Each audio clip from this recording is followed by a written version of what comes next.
Hello बच्चों, आपके अपने YouTube चैनल YGT क्लासेस पे स्वागत है। जैसे कि आप जानते हैं कि मैंने आपको कहा था कि मैं अगला जो टॉपिक है वो लेके आऊँगा, जो मोस्ट इंपॉर्टेंट क्वेश्चन है और काफ़ी बार पूछा गया है, उस क्वेश्चन को मैं लेके आया हूँ और ये बोर्ड की दृष्टि से भी महत्वपूर्ण है। 2025 में भी इसके आने की संभावना है काफ़ी बार। ये 12th फिजिक्स का है जो इम्पोर्टेंट क्वेश्चन है और चैप्टर टॉपिक भी है, मोस्ट इम्पोर्टेंट है 2024-25 के लिए। जो यूपी बोर्ड के स्टूडेंट है, बिहार बोर्ड जो भी हिंदी मीडियम से है वे इसे देख सकते हैं और इम्पोर्टेंट क्वेश्चन है, वेरी इंपॉर्टेंट क्वेश्चन। देखो कितनी बार, 2 बार लिखा है मैंने, इसलिए मोस्ट इंपॉर्टेंट है भाई। और मैं आपको दिखाऊंगा अभी कितनी बार आ चुका है ये। टारगेट जो हमारा है फिजिक्स में 100 में से 100 लाना है, ठीक है। हमें ये मैंने थ्योरी आपको लिख लिया है, मैं आपको इसके जो वैसे होगा उसे करा दूंगा, ठीक है। चलो टाइम ना वेस्ट करते हुए आगे बढ़ते हैं, क्वेश्चन पढ़ते हैं। क्या है क्वेश्चन, ये लीजिए। एक समान वैद्युत क्षेत्र में रखे वैद्युत द्विध्रुव पर लगने वाला बलयुग्म आघूर्ण बताना है। ये देखिए कितनी बार आ चुका है, 2024 में भी आया है, इस बार 2023 में भी आया है, 2019 में, 18 में, 21 में, 1 2 3 4 5 बार ये आ चुका है, इसलिए मोस्ट इंपॉर्टेंट है। चलो पढ़ते हैं। क्या आपने इसका जो मैंने इसका डायग्राम बना रखा है, ये डायग्राम के बेस से ही मैं आपको इसे समझाऊंगा। आप इसे देखकर खुद लिख सकते हैं, बस इससे छोटी आपको कहीं नहीं मिलेगी। जितनी छोटी मैंने ये थ्योरी लिखवाई है, इससे छोटी आपको कहीं भी नहीं मिलेगी, बस इससे छोटी नहीं हो सकती भाई। क्योंकि अब अगर मैं आपको ऐसे समझा दूंगा जो आप इसके द्वारा खुद बना लो। देखो, माना ए बी का एक वैद्युत द्विध्रुव आघूर्ण एक समान वैद्युत क्षेत्र में थीटा कोण बनाते हुए रखा है। ए बी का एक वैद्युत द्विध्रुव आघूर्ण, आप ऐसे बोल सकते हैं, ए बी का एक वैद्युत द्विध्रुव आघूर्ण थीटा कोण बनाते हुए रखा है।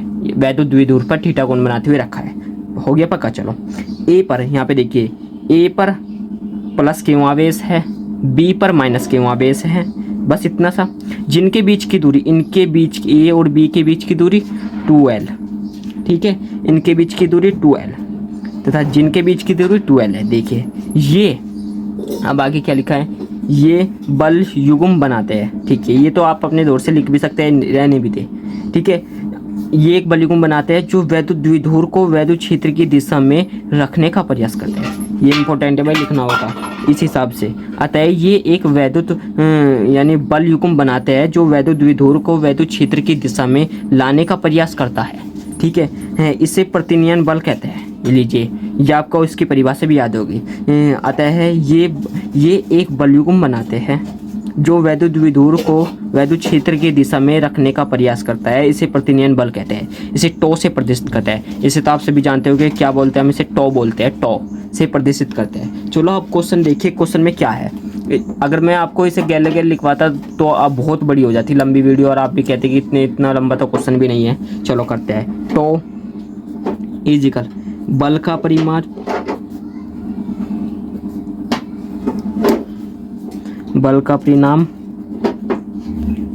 गुना बल की क्रिया रेखा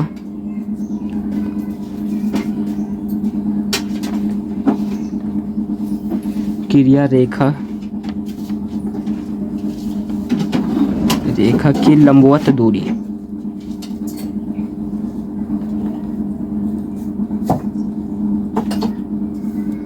लंबवत दूरी, ठीक है, ध्यान रखना। टो इजिकल बल का परिमाप गुना बल की क्रिया रेखा की लंबवत दूरी। अब एफ टो इजिकल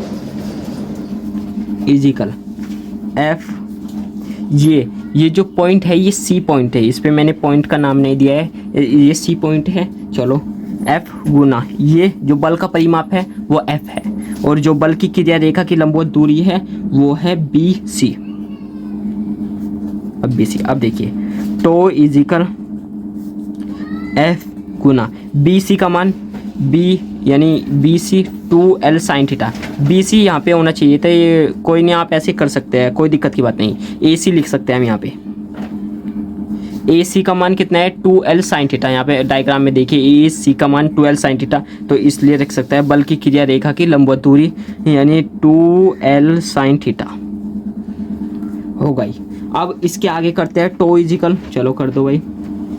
एफ का मान सभी ने पढ़ाया सर, यस सर, हमने पढ़ाया एफ इजिकल क्यों ई होता है। चलो भाई रख देते हैं एफ का मान क्यों ई गुना 2l साइन थीटा ठीक है भाई, टो इजिकल। अब देखिए 2L आपने सूत्र पढ़ा है, P is equal Q dot 2L, वैद्युत विधुर आघूर्ण का सूत्र पढ़ा है। तो यहाँ पे देखिए P इजिकल Q भी M है, 2L भी है, तो हम इसे ऐसे लिख सकते हैं E गुना Q 2L साइन थीटा। लिख सकते हैं Q 2L हमारा बाहर आ गया, अब आ गया है सर। तो टो इजिकल E गुना P साइन थीटा, यानी टो is equal P E sine theta. ऐसे हो सकता है? यस सर हो सकता है, इसमें तो कोई बड़ी बात नहीं, यहाँ पे तो हमारी कोई गलती नहीं है ना। हाँ यस सर। अब देखिए भाई यहाँ तक तो हमने ये आंसर निकाल लिया, टो is equal P E sine theta. अब इसके आगे भी होगा या नहीं, चाहे तो आप यहाँ पे न्यूटन मीटर लिखकर आप इसे यहाँ पे भी छोड़ सकते हैं। अब आगे इसके थोड़ा सा आगे माना थीटा इजिकल 90 डिग्री है, तो जब थीटा इजिकल 90 डिग्री होगा तो हमारा क्या आ जाएगा, टो is equal P E sine theta का मान रख देंगे 90 डिग्री, तो इजिकल पी ई खाली पी बचेगा, साइन 90 का मान होता है 1, जब 1 की गुना पी से करेंगे तो यहाँ पे आ जाएगा T maximum is equal P E newton बटे मीटर। या ये आपका फॉर्मूला आ गया। आप इसे एक तरीके से और लिख सकते हैं, P अगर आपसे पूछा जाए सर P का मान बताइए हमें, तो भाई आप इसे ऐसे कहना P इजिकल टी मैक्सिमम बटे E। ये लीजिए, इस तरह भी आप इसे लिख सकते हैं। ये लीजिए मैंने आपको बहुत ही ईजी तरीके से ये मैंने क्वेश्चन करा दिया है, और मोस्ट इंपॉर्टेंट क्वेश्चन है। मैंने आपको दिखाया भी कि ये कितना मोस्ट इंपॉर्टेंट है, और आई होप आपको एक भी डाउट नहीं होगा आपका, क्योंकि मैंने इस तरह से समझाया है कि आपका एक भी डाउट ना हो, ठीक है। और मैंने आपको बता भी दिया है कितनी बार ये क्वेश्चन पूछा जा चुका है। एक बार और बता देता हूँ, 2021, 18, 19, 23, 24 और 2025 में भी पूछा जाएगा भाई, आपके पेपर में भी पूछा जाएगा, इसलिए अभी से ही पक्का कर लो, काम खत्म हो जाएगा। फिर इस चैप्टर के मैंने सारे इंपॉर्टेंट जो टॉपिक है या क्वेश्चन है वे सारे करा दिए हैं। कल से हम अगला चैप्टर स्टार्ट करेंगे। Thank you friends.